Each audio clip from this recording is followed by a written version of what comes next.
अरे good morning students. बात बता रहा था मैं तेरे को। लास्ट क्लास में अपन ने आयनिक ठोसों की विलेयता पढ़ी थी अपन ने, ठीक है। आयनिक ठोसों की जल में विलेयता या किसी में भी विलेयता के बारे में पढ़ा था अपन ने। और मैंने एक रिलेशन भी बताया था, delta G equals to delta H minus का टी डेल एस, ठीक है। और फिर अपन ने डेल्टा एच को रिप्लेस किया था एल से, मतलब लेटिस एनर्जी से, ठीक है। ये बात अपन ने लास्ट क्लास में पढ़ ली थी। अब बात आती है तेरी कि आयनिक ठोसों की जो विलेयता है उसको प्रभावित करने वाले कारक, की आयनिक ठोसों की विलेयता को कौन कौन से फैक्टर है जो इफेक्ट करते हैं। ध्यान दे, पूरा थ्योरी है तेरे, ठीक है। कोई इसमें केमिस्ट्री का नहीं है, तो तू एग्रीकल्चर से है या किसी से भी हो तो तेरा काम यहाँ से बन जाएगा। सबसे पहले आयनिक यौगिकों की जो विलेयता है इसको प्रभावित करने वाले कारक, ठीक है। Factor affecting of solubility of ionic solids, ठीक है। इंग्लिश मीडियम के बच्चे ध्यान दे, एक बार के लिए आप अपनी बुक का सहारा ले प्लीज, ठीक है। या थोड़ा सा पूछे एक दूसरे से, कहीं से नेट से कहीं से भी सर्च करो आप, डायरेक्ट आपको मैटर मिल जाएगा। लेकिन जो मैं पढ़ा रहा हूं उसको वैसे ही पढ़ना है, ठीक है। सबसे पहले है dielectric constant, dielectric स्थिरांक। डाई इलेक्ट्रिक कॉन्स्टेंट मतलब डाई इलेक्ट्रिक स्थिरांक। डाई इलेक्ट्रिक स्थिरांक को एप्सिलॉन से प्रदर्शित करते हैं। किससे? ऐसे ई से प्रदर्शित करते हैं, इस टाइप का बनाते हैं, ठीक है, जिसको डाई इलेक्ट्रिक स्थिरांक बोलते हैं। किसी पदार्थ के विद्युत आवेशित उदासीन करने की क्षमता का माप डाई इलेक्ट्रिक स्थिरांक कहलाता है, ठीक है। आई बात समझ में? इसे एप्सिलॉन से प्रदर्शित करते हैं या दर्शाते हैं। जल के लिए इसका मान 80 होता है। कितना होता है? Dielectric constant for water, ठीक है, 80 होता है, ठीक है। तो डाई इलेक्ट्रिक कॉन्स्टेंट में क्या रिलेशन होता है? तो जो विलायकन एनर्जी मतलब सोल्युबलाइजेशन एनर्जी इक्वल्स टू होता है माइनस का Z square E square upon twice R, ठीक है। Z square E square upon epsilon R है, ठीक है, मतलब समीशन ऑफ आर है, ठीक है। 1 - 1 अपॉन एप्सिलॉन, 1 - 1 अपॉन एप्सिलॉन, ये चीज होती है तेरा डाई इलेक्ट्रिक कांस्टेंट होता है। क्या होता तेरा? Dielectric constant. ये चीज आप लोगों को ध्यान में रखनी है जी।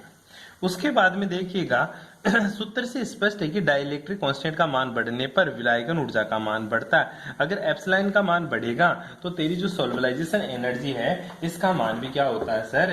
बढ़ता है।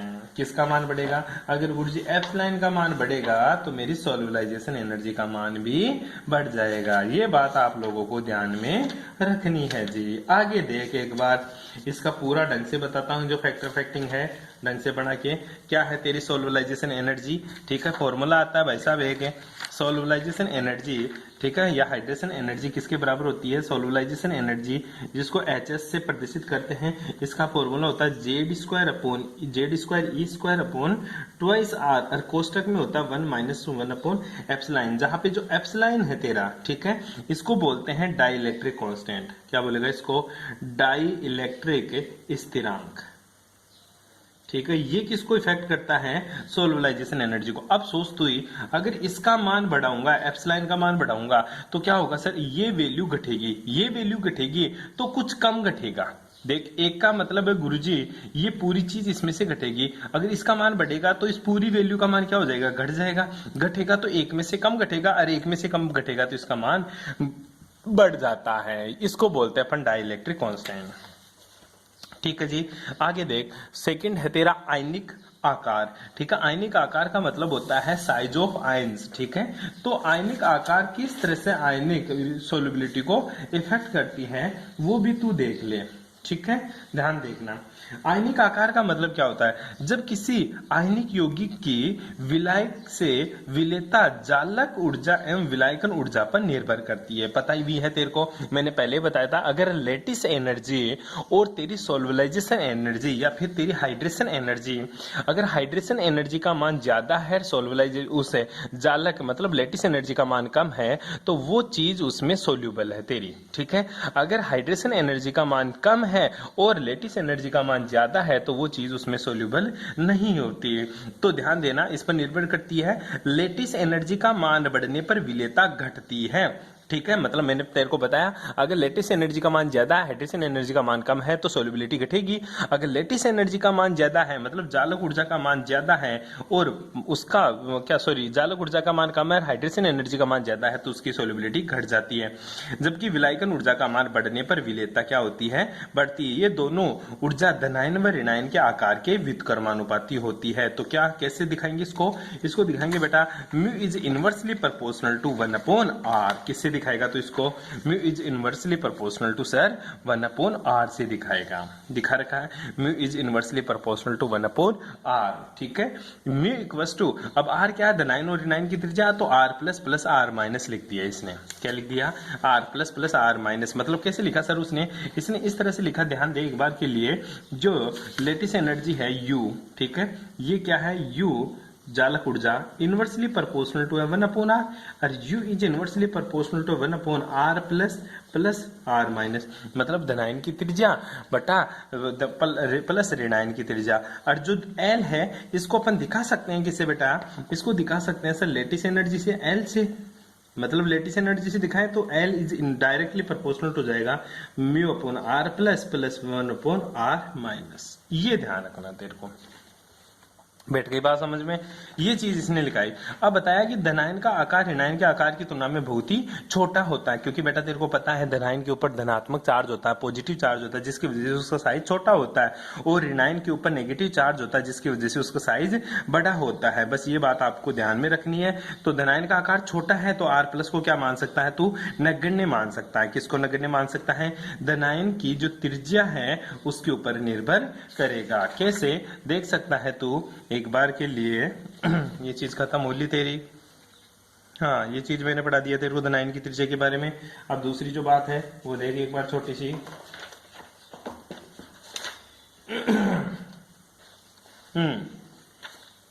जैसे मेरे पास है, मैंने बताया धनायन का आकार ऋणायन के आकार की अपेक्षा अगर छोटा होता है तो 1/r plus plus r minus का सूक्ष्म रूप से ऋणायन की त्रिज्या पर निर्भर करेगा। मोटी बात यही है कि सर, मोटी बात यही है कि जो r प्लस और r माइनस में r प्लस है वो छोटा है, तो मोटा सही बात यही है कि लेटिस एनर्जी r माइनस पर डिपेंड करेगी, अर्थात ऋणायन की त्रिज्या पर ही निर्भर करेगी। जबकि 1/r plus plus 1/r minus का मान धनायन की त्रिज्या पर निर्भर करता है। बैठ गई बात समझ में इस चीज के बारे में। इस प्रकार ऋणायन का मान बढ़ने पर, इस प्रकार ऋणायन का आकार बढ़ने पर जालक ऊर्जा का मान घटता है, विलायकन बढ़ती है। ठीक है, इस प्रकार जैसे NaF, NaCl, NaBr, Ni ऊपर से नीचे जा रहा, फ्लोरीन, क्लोरीन, ब्रोमीन, आयोडीन। ठीक है, ऊपर से नीचे जा रहा है तो क्या हो रहा है गुरुजी, फ्लोरीन, क्लोरीन, ब्रोमीन, आयोडीन, मतलब ऋणात्मक का चार्ज बढ़ रहा है, नेगेटिव वाले का चार्ज बढ़ रहा है। ठीक है, साइज बढ़ रहा है और नेगेटिव वाले की साइज बढ़ रही है तो इसकी सोल्युबिलिटी बढ़ती जाती है। ठीक है, इस प्रकार धनायन का आकार बढ़ने पर विलायकन ऊर्जा का मान क्या होता है, घटता है। मतलब सोल्युलाइजेशन एनर्जी का मान घटता है, जिससे आयनिक यौगिक की विलेयता घटती है। जैसे MgSO4, CaSO4, SrSO4, BaSO4। बेटा मांगे कार, स्कूटर, बाप राजी। तो ऊपर से नीचे जा रहा है तो धनायन की त्रिज्या बढ़ रही है, मतलब केटायन की रेडियस बढ़ रही है, जिसकी वजह से इसकी साइज बढ़ रही है, तो सोल्युलाइजेशन एनर्जी का मान घट जाता है। बैठ गई बात समझ में। इसी तरह गुरुजी आवेश, आयनिक आवेश, ध्यान देना, सोल्युलाइजेशन एनर्जी और जो लेटिस एनर्जी है दोनों के मान आयनों पर उपस्थित आवेश के बढ़ने के साथ साथ बढ़ते हैं, लेकिन जालक ऊर्जा में वृद्धि विलायकन ऊर्जा की अपेक्षाकृत अधिक होती है। मोटी बात समझना, अगर पॉजिटिव चार्ज के ऊपर पॉजिटिव चार्ज को बढ़ाता है, ठीक है, जो पॉजिटिव आयंस है उसके ऊपर पॉजिटिव चार्ज को बढ़ाएगा और जो नेगेटिव आयंस है उसके ऊपर नेगेटिव चार्ज को बढ़ाएगा, तो तेरी सोल्युलाइजेशन एनर्जी और तेरी लेटिस एनर्जी दोनों ही बढ़ती है। लेकिन ध्यान रखना, लेटिस एनर्जी का मान, ठीक है, सोल्युलाइजेशन एनर्जी की तुलना में ज्यादा बढ़ती है, इसलिए आयनों पर आवेश की मात्रा बढ़ने पर विलेयता घटती है। बैठ गई बात समझ में। अगर लेटिस एनर्जी का मान बढ़ गया और सोल्युलाइजेशन एनर्जी का मान घट गया या हाइड्रेशन एनर्जी का मान घट गया तो तेरे को भी पता है सोल्युबिलिटी घट जाएगी। दोबारा से समझना, अगर पॉजिटिव और नेगेटिव चार्ज के ऊपर चार्ज को बढ़ाते हैं तो सर लेटिस एनर्जी भी बढ़ती है और सोल्युबलाइजेशन एनर्जी भी बढ़ती है, जालक ऊर्जा भी बढ़ती है और विलायकन ऊर्जा भी बढ़ती है। परंतु मेरे को पता है कि विलायकन ऊर्जा की तुलना में जालक ऊर्जा का मान ज्यादा बढ़ता है, इसलिए सोल्युबलाइजेशन एनर्जी का मान घट जाता है और तेरी सोल्युबिलिटी घट जाती है। मोटी बात समझ ले, तो क्या समझा रहा है? यह है दो चीजें, एक तो तेरी जालक ऊर्जा, ठीक है, एक तो तेरी जालक ऊर्जा और दूसरी है तेरी विलायकन ऊर्जा, ठीक है, विलायकन ऊर्जा। बस इन दोनों के ऊपर सोल्युबिलिटी डिपेंड करती है। कैसे? अगर सर ध्यान रखना, जालक ऊर्जा को अपन बोलते हैं इंग्लिश में लैटिस एनर्जी, ठीक है, और सोल्युबलाइजेशन एनर्जी, ठीक है, इसको सोल्युबलाइजेशन एनर्जी ध्यान रखना। अब अगर फर्स्ट कंडीशन फर्स्ट है, ठीक है, कंडीशन फर्स्ट क्या है? अगर सर लेटिस एनर्जी का मान ज्यादा है किससे? सोल्युबलाइजेशन एनर्जी मतलब विलायकन ऊर्जा से, तो मेरी सोल्युबिलिटी क्या हो जाएगी? सोल्युबिलिटी मतलब विलेयता, विलेयता क्या हो जाएगी सर? विलेयता सर घट जाएगी। क्या हो जाएगी? घट जाएगी। कंडीशन दूसरी देख, ठीक, कंडीशन दूसरी क्या? अगर सर लेटिस एनर्जी का मान कम हो सोल्युबलाइजेशन एनर्जी से, तो ध्यान रखना बेटा, जो सोल्युबिलिटी है उसका मान क्या हो जाएगा? बढ़ जाएगा।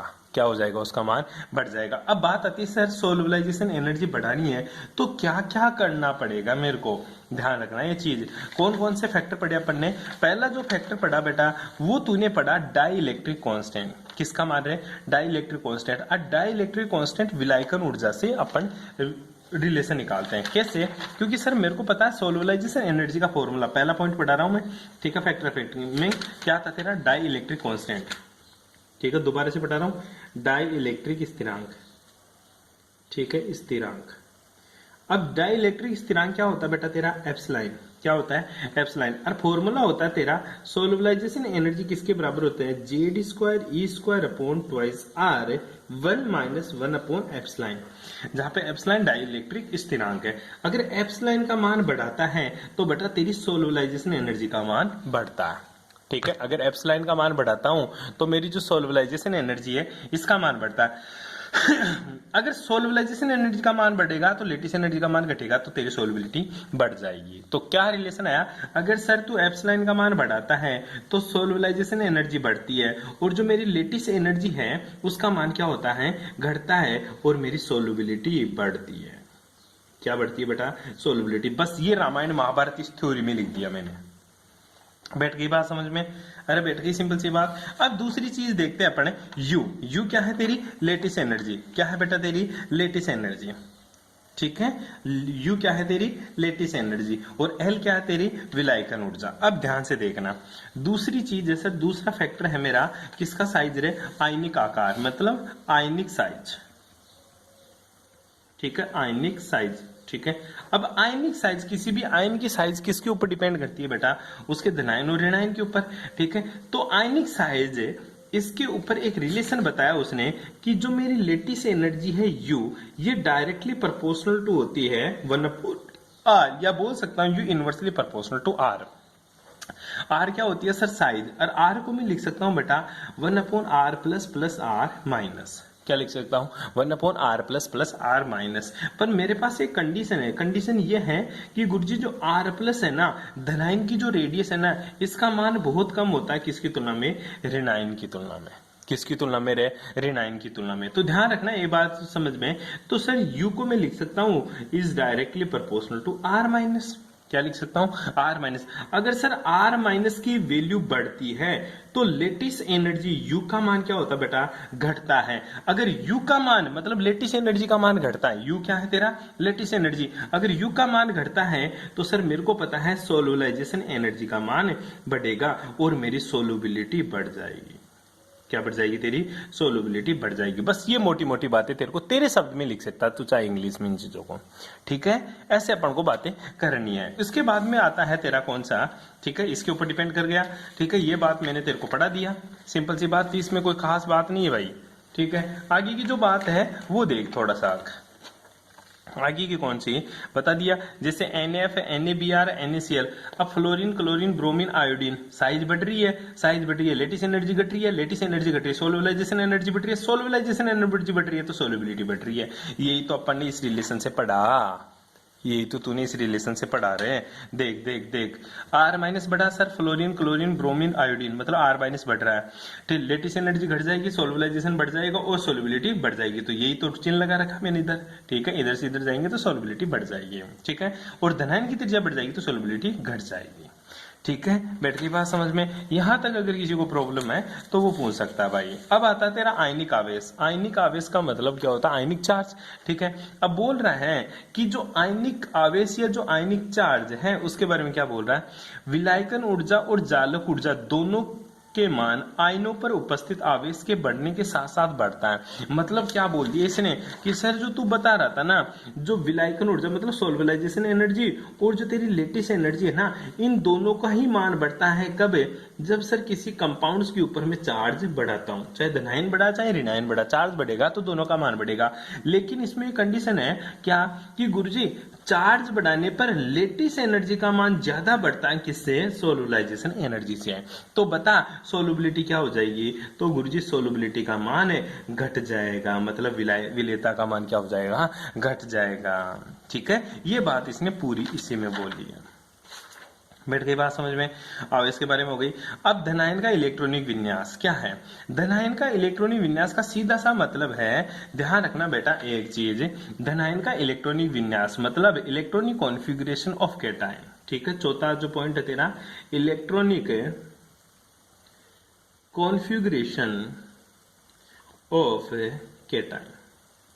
क्या होता है इलेक्ट्रॉनिक कॉन्फ़िगरेशन ऑफ कैटायन? समझ रहे हैं इस चीज के बारे में? सर अगर इलेक्ट्रॉनिक कॉन्फ़िगरेशन ऑफ कैटायन, किसी भी कैटायन का मतलब किसी भी धनायन का अगर इलेक्ट्रॉनिक कॉन्फ़िगरेशन 8 इलेक्ट्रॉन सिस्टम है, ठीक है, कौन सा है? 8 इलेक्ट्रॉन सिस्टम है, मतलब नोबल गैस कॉन्फ़िगरेशन है। नोबल गैस कॉन्फ़िगरेशन मतलब गुरुजी इनर्ट गैस कॉन्फ़िगरेशन है। कौन सा है? इनर्ट, मतलब अक्रिय गैस विन्यास है। तो वह कंपाउंड से क्या होगा गुरुजी? लेस सोल्यूबिलिटी होगी। क्या होगी उसकी? लेस सोल्यूबिलिटी होगी। अगर तेरे केटाइन का इलेक्ट्रॉनिक कॉन्फ़िगरेशन 18 इलेक्ट्रॉन सिस्टम है, मतलब गुरुजी सूडो इलेक्ट्रॉनिक कॉन्फ़िगरेशन है, सूडो इनर्ट गैस कॉन्फ़िगरेशन है। कौन सा? सूडो। सूडो मतलब छद्म, छद्म अक्रिय गैस विन्यास है। कौन सा रे? छद्म अक्रिय गैस विन्यास है। तो वह कंपाउंड्स मेरा क्या होगा? सोल्यूबल होगा, मतलब उसकी विलेयता बढ़ जाएगी। बस ये याद रखना है। 18 इलेक्ट्रॉन कॉन्फ़िगरेशन होने से हुआ क्या? 18 इलेक्ट्रॉन होने की वजह से उसमें पोलैरिटी आ जाती है। क्या आ जाती है रे? पोलैरिटी, मतलब उसमें ध्रुवणता आ जाती है। इसलिए 18 इलेक्ट्रॉन जिसका इलेक्ट्रॉनिक विन्यास है, मतलब छद्म अक्रिय गैस जिसका विन्यास है, उसमें ध्रुवणता अधिक होती है और वो सोल्यूबल होता है। और जिसमें 8 इलेक्ट्रॉन विन्यास है उसकी ध्रुवणता कम होगी और वो इनसोल्यूबल होता है। तेरा बैठ की बात समझ में? ये पॉइंट था तेरा किसका? धनायन का इलेक्ट्रॉनिक विन्यास का, ठीक है भाई। समायन की उपस्थिति, समायन पुट कर देगा तो भी सोल्यूबिलिटी तेरी क्या हो जाती है? कम हो जाती है। जैसे किसी समायन की उपस्थिति में आयनिक यौगिकों में, समायन का मतलब कॉमन आयन इफेक्ट है, ठीक है। किसी कॉमन आयन इफेक्ट की उपस्थिति में आयनिक यौगिकों में विलायक, विलायक मतलब तेरा सॉल्वेंट होता है, में विलेयता घट जाती है। जैसे NaCl जल में बहुत अधिक विलेयशील होता है, लेकिन जल में HCl की उपस्थिति होने पर NaCl की विलेयता क्या हो जाती है? घट जाती है। पानी के अंदर नमक डाल दे घुल जाएगा, लेकिन पानी में थोड़ा सा HCl डाल दे फिर नमक डाल, क्या वो घुलेगा? नहीं गुरुजी, उसकी विलेयता घट जाएगी। क्या हो जाएगी बेटा? उसकी विलेयता घट जाएगी। ये बात आप लोगों को ध्यान में रखनी है। नेक्स्ट आती है पोलराइजेशन पावर। किसकी रे बेटा? Polarisation power. तो इस थ्योरी में पढ़ लेना, पोलराइजेशन पावर बढ़ेगी तो उसकी सोल्युबिलिटी बढ़ जाती है। इतना सा मोटी बात आपको ध्यान में रखनी है जी। बाकी की बातें करेंगे अपन नेक्स्ट क्लास में, वो है तेरा फजान्स रूल। Thanks for cooperation.